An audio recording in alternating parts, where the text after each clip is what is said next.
Welcome to Art Beat, where art is the heartbeat of South Mississippi. Well, we brought you to this historic building in December of last year, and we're back here in the spring of 2010 to celebrate the Singing River Art Association art reception, which will take place here on May the 2nd. You're going to meet a few of the artists and hear how the judging is done. So do stay with us. We'll be right back right after this message.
And welcome back. We are standing in front of one of the most adorable creatures I have ever seen, and he happens to belong to Marguerite Povarnik, who is the PR director here at the Singing River Art Association. What's his name? His name is Rufus, and he's a Bichon Frise. And you did that piece of work. Yes, that's a pastel.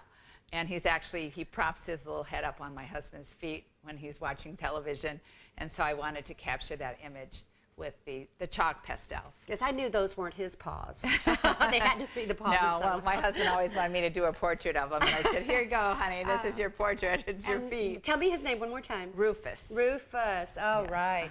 Well, Marguerite is to Singing River what I am to IP. She is the PR person here, and you are doing one heck of a job promoting this reception. Do tell us about it. Well, thank you. Our reception is going to be May 2nd. And it's right here at the Jolly McCarty Art Depot on Yon Avenue, which used to be Railroad Street in Pascagoula. And the reception is from 2 to 4.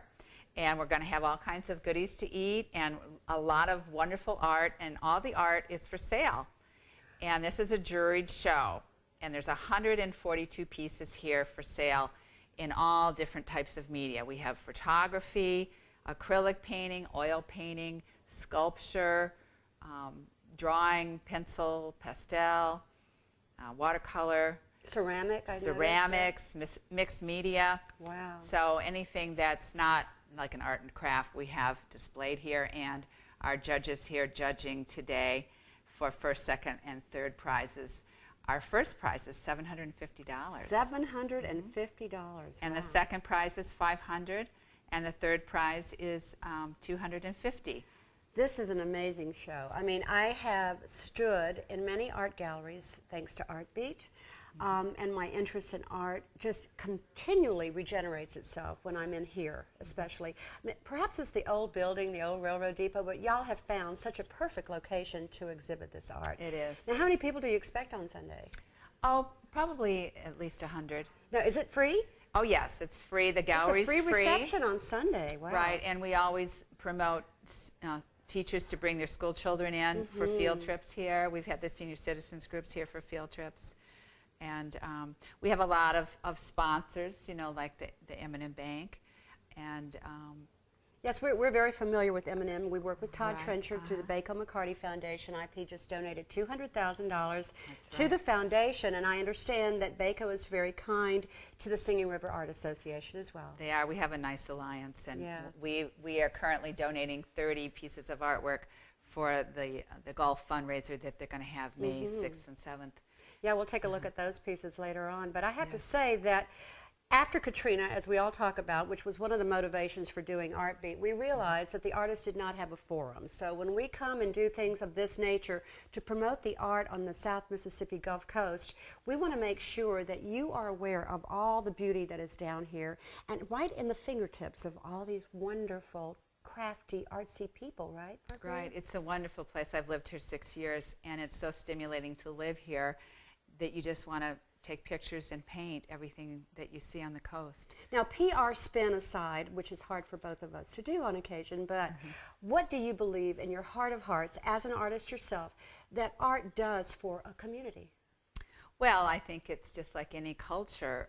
Art is gives not only people pleasure, it's historical. It documents what's going on in people's lives. It talks about people's emotions and the way they feel about their surroundings. And it comes from the heart. And I think people appreciate that. And they tend to buy things that they're familiar with, That's like true. the birds of the coast, the trees, the magnolias, the fishing, the alligators. And they just like to see that in pictures. And people have always gravitated towards pictures. Even the caveman, made pictures on the walls. So you even have photography here, I noticed. We I don't know if you can get a shot of this, Phil, but there's this incredible alligator. And when I first saw it, I really wasn't sure because of the texture of it, if it was a photograph or it was an oil, because it's just real, but at the same time it has a vibrancy that you don't see in a lot of photographs. Well, what's nice now is you can print photographs on canvas, and you can stretch them Exactly. onto a frame. Yeah. So sometimes it's almost hard to tell what's a photograph and what's a painting. But we have some really very talented photographers in the area too. And But what happens if they can't come down here on May 2nd? We're here all the time, aren't we? Right. We're here Monday through Friday, and the gallery hours are from 11 to 5. And Mona Amos is the curator, and everything's for sale, and the show will be up for 2 weeks. And we hope everybody can get a chance to come down. That's a good long time. 2 weeks is a perfect time. Yes. We are so excited to be here on May 2nd from 2 to 4 right here at the Correct. Jolly Depot, we call it. And there's going to be an amazing reception. So please try to make it down. And, I can't wait to talk to Rosie Hickman again. You met her on Art Beat late last year, around December, I do believe. And we're going to talk to her again. She is one of the artists that is vying for the first place. Right. And she's an oil painter. Oh, that's right. We also have $100 certificates for each person in the different categories. We have first place in oil, first place in watercolor, photography, mixed media, sculpture, So ceramics. almost everyone's a winner, almost. Just So, about. well, every medium is Yeah. going to have Right. a top place winner. Okay, so y'all come on down, stay with us. We'll be back with more Art Beat right after this message. Thank you. You're welcome. In case you have just joined us, you're watching Art Beat, and we are at the Singing River Art Association at the Jolly Depot in Pascagoula. They're getting ready for a big reception on May 2nd, and we promised you unusual works. This just happens to be one of them. There's all kinds of pottery and multimedia, but one of my favorite artists that's standing here today is an oil painter. We met in December. Her name is Rosie Hickman, and excuse me, but I haven't seen her since then, and I have to give her a little bit of a hug. Rosie, your work is absolutely amazing, and we're standing here in front of one of the pieces that will be judged. Is that correct? Yes. Tell us about this piece. Well, this is a still life. Of course, still life is one of my favorite things to do. And I was sitting there one day contemplating what can I paint, and I wanted to do some sunflowers. So I had to work around, get my pot in there, and a couple of grapes so I could get my sunflowers in there. Now, when you say that, you're actually setting up your work the way Yes. that Phil, our photographer Yes. here with WKFK, Yes. sets up a shot. Yes, I do. Just I do a like setup. that. I do a setup. Uh-huh. I sure do. I have all kinds of pots, jars, fruits, flowers. I do a setup, and then I sketch it on my canvas and work on my canvas a little bit, look at my setup, put a light on it that will give it good shadow. Oh, Good I shadow mean, and your light. work, the colors that you use, and the style. Now, this is a very different image of a sunflower. Usually they're quite structured and very prim, and you have them almost drooping. Drooping. It's beautiful. Yeah. Do we have a name for this piece? This piece is the Golden Girls. The Golden Girls. That's what it's called. Well, the that's Golden you and Girls. me, honey. That's us.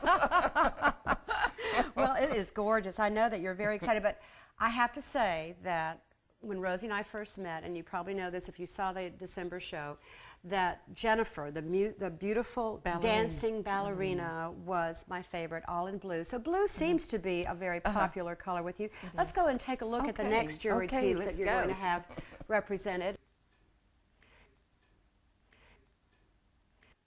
Well, Rosie, this piece is entirely different. It's not a still life of grapes and sunflowers, but it's a still life of a boat, more or less, right? It is. It is. I had never painted boats before, Elaine, and since I've been here on the coast, I decided I would paint some boats, and I've had some very good luck with my boats. You know, what's so amazing about Rosie is she is someone that you can really relate to. She's a down-to-earth artist who really captures the spirit of our South Mississippi home in so many things.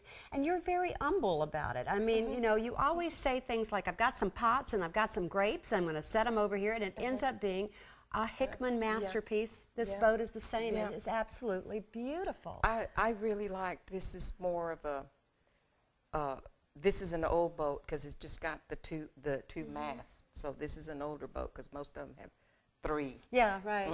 And this was an older boat that I seen, and I wanted to paint it. I loved the way it looked and stuff, and so I had to make up this cove because it's a cove, and I put some little buildings back there, you know, where there's a little bit of life in there. So are you saying you did not set this shot up? You no, had to. I did it in my head. Oh, I did wow. it. It's all in my head It's what I absolutely wanted, beautiful. The what I colors. wanted to do, and it's a cove, and I couldn't come up with a name for this cove, so I just named it Hickman's Cove. Oh, how lovely! So- Wow, that is so beautiful. Well, the So color close. again. There's that blue that you love so much, and you know, when I see this is an oil. It is. This is oil. Now, how many man hours does it take to complete something of this beauty?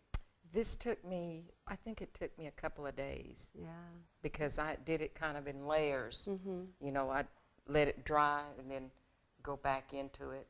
So it took me several days to. So, how long have you been doing this? I've been doing it off and on for about 30 years. So you've been painting for 30 years.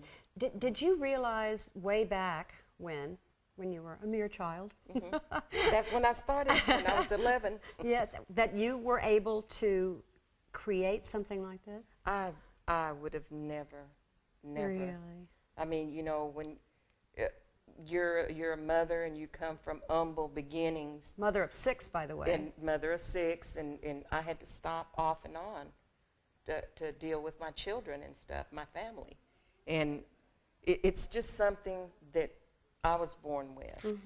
I think, you know, that artists are born with that in them, that they're going to be artistic one way or another. And it's just, a lot of it is just my natural talent. So from these hands comes all this beauty. I mean, and you Yeah. really, when you first started, what kind of subjects did you do? Oh, when I started, fruit, There are an those- apple, a pear, Yeah. you know, and that's how, actually that was a good beginning. So what kind of art lessons did you have? I had, the first art lesson that I ever had was a toll painting class. And that's where they teach you, that was a good class because it taught you your colors, how to blend your colors, what to mix to get certain colors. And it showed you just in that one 6-week course about light and shadow, which that is very important, and that stuck. And Well, then- I mean, it's evident that you have captured light, and you certainly know how to handle Yes. light, whether it be of a person, as in the Right. portrait of Jennifer, Right. or in the still life, or of this lovely little sailboat in the Yep. cove. So where do you go from here? I mean, you are really achieving some great pieces. I'm far from being real good, but I'm headed that way. And I hope, you know, that. Would you like to see my stick men? You're good. This is really beautiful. Thank you.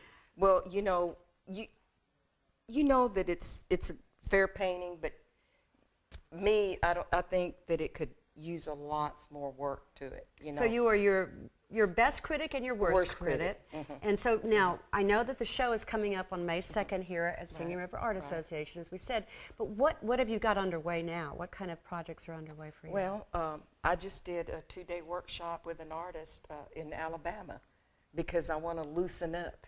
Yeah. You know, I do the detail and stuff, and I want to loosen up some. So are you thinking of moving into abstracts or things of that nature, I perhaps? am. I want to do some abstract, but I want to study about it first because I read a lot. I've learned a lot of my things that I do with my art. I've read. Now, when you say you've read a lot, who are you reading about, or who are your main influences? Just the big artists. The classic artists. I mean, yes. The masters. Rembrandt was my favorite. I like the way he did his lighting. You know, the dark, and then comes to that good bright light, and right now in modern times, there's so many good artists out there. There really are. They are, and a lot of them are right here in South Mississippi. Oh yeah. And they're just, you know, I would like to. I feel that maybe in the next 2 years, that to improve more.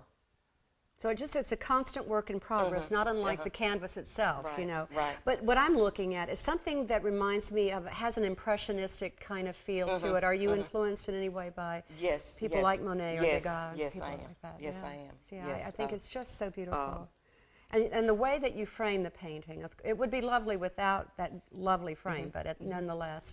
And another thing that the difference in the canvas is, this painting was done on Belgian linen, and this is Very the Cadillac. interesting. This is the Cadillac of canvas, and when you paint on this, I mean, you can tell the difference than the other cheaper brands of canvases. The paint and the canvas become one. Yes, Yes. and it's just it's a big difference, but I can't afford the linen canvas all the time. Well, honey, if you win the contest, you Well, will. that would be nice. Okay. That would be We've been speaking with Rosie Hickman. You're watching Art Beat. We're going to meet one of the judges that is responsible for possibly giving you a first prize someday, maybe. Huh? Someday. So stay with Hopefully. us. We'll be right back with Art Beat. That was good. That was good. Maybe next time I'll think before he cheats.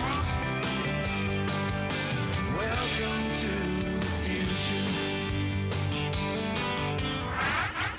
Making noise with the southern Today's best country means commercial-free hours all day. K99.1. Darlene Driftwood. Yes, she knows that some of her family members are considered major nuisances. She quips, what family is exempt? I like to focus on our many assets. For instance, birds, fish, and aquatic species depend on us for shelter. Also, I have to be a little narcissistic and say that we are often very beautiful. Find her 3 hearts. Well, Mark, what do you do when you come across something like this with its own explanation and story behind it by our wonderful Ellen Lee, who is known for her dolls? I mean, how do you judge something like this? The first thing I do whenever I see a piece like this, any piece really, is absorb. Just without even reading the information the artist presents to you. If you're lucky enough to have an artist statement, I think that's part of the beauty of art too, is to, at first, what impression do you have of the piece? You know, what is the artist trying to say? And how is your assumption or your own interpretation of it different from what the artist actually comes out and says? And how different is it in this case? Well, it's interesting. It's, you know, I think everybody ultimately draws their own conclusion to what it is they're looking at. And then when you do, you know, of course, a lot of the dots do connect. But I think part of the beauty of art, too, is what you can, you know, interpret yourself from what you're looking at. Well, Ellen obviously is a very vibrant artist. We've talked to her before. We intend to do more art beats with her. She's just amazing. But this job hasn't been easy for you, has it? It has been, it hurts so good. You know, painful, you know, torture, but in a very inspiring way. Well, let's go back to the beginning here.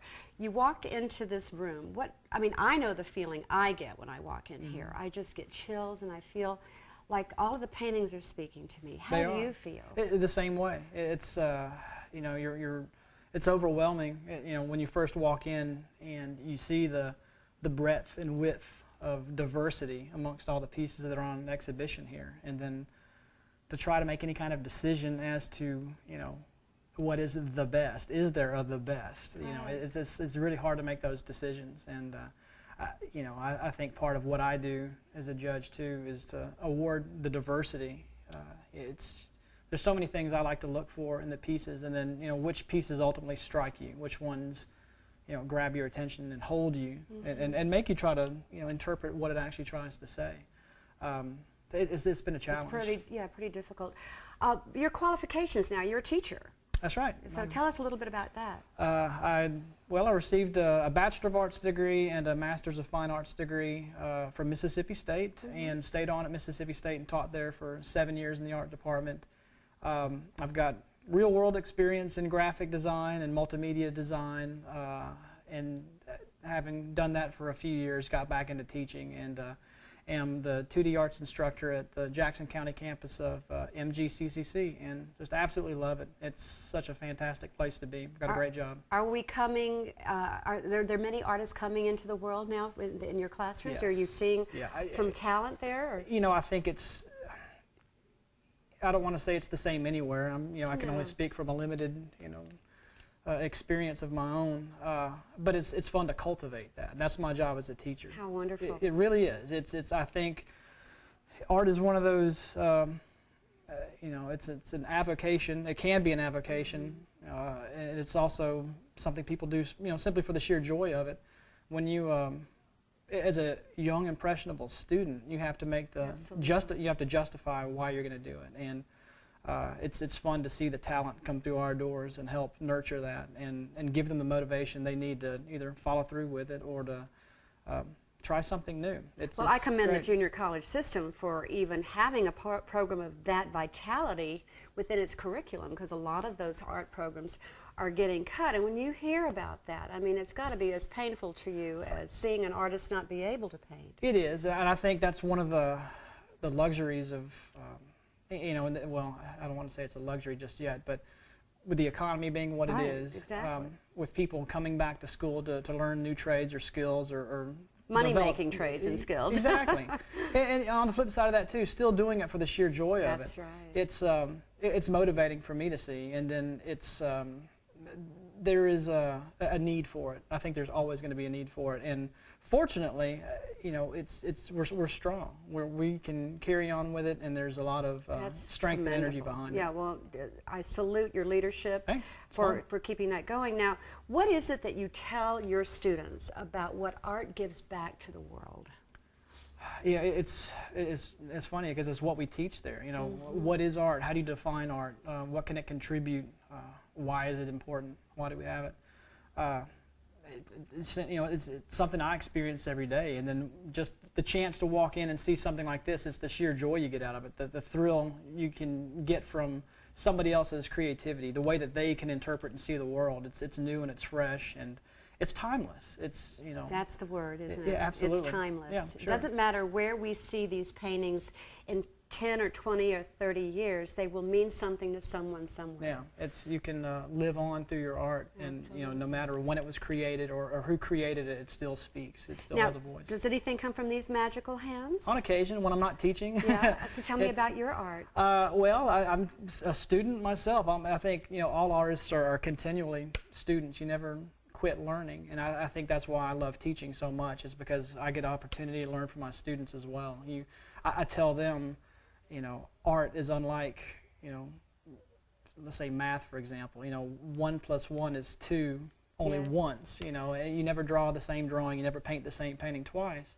So for me, it's the diversity of what I get a chance to see. And personally, I can continually try to push my own boundaries, things that I haven't done, try to step out of my comfort zones and try new things. I'm a traditional artist and illustrator. Now, what do you mean by traditional? Are you using the same, like acrylics or oils? Yeah, I work primarily in oils. I do a lot of portraiture, standard illustrations. I love historical narrative work. Wow. So it's Sounds a lot beautiful. of fun, but I'm pushing more and more towards, that's what's so inspiring for me to see the work here, is there's such a range of creativity and diversity, There is. expression, and that's one of the things I'm trying to work on myself, is learn how to loosen up a bit. So. Now, back to the judging. I mean, we've got oils, we've got acrylics, we've got photography, we've got multimedia, we've got pottery, ceramics. Do you just lump them all together and do? No. Each one has a category. Is that And correct? you could subdivide categories within those categories too. bet. Just stylistic differences, approaches to technique. It's very difficult because to pick one or two from each category forces the exclusion of others from being recognized. So that's what's painful for me. Is there's so many things I see and I appreciate, on the surface, and you acknowledge that, and then there's so many other things. I've written comments on everything that I've judged, and almost feel compelled to write a brief summary for everything here, to not so much defend my choices, but to, talk about the things I'm so inspired about, the pieces that unfortunately didn't get selected as a prize winner. Yeah. But again, as cliche as it sounds, everything on exhibition here is a winner, and it should be in the artist's eyes. Now, tell me, is there one piece here that just, wow? I could, but I better not. Why don't you just whisper it in my ear, since we're getting close to the day of the awards? So just tell me who it is. There's a little water going on the far wall. Aha! I know something you don't know. That means you have to come down here on Sunday from 2 to 4 at the Singing River Art Association and join this reception. It's a world of beauty, and you will not regret it. Stay tuned. We'll be right back with more Art Beat right after this message. What an amazing event this is going to be on May the 2nd. That's this Sunday right here in Pascagoula at the Singing River Art Association, the old depot. You know exactly where it is. Please come down and enjoy these many wonderful artists that we've interviewed today. Hope you join us again next time for more Art Beat. Thanks for being with us.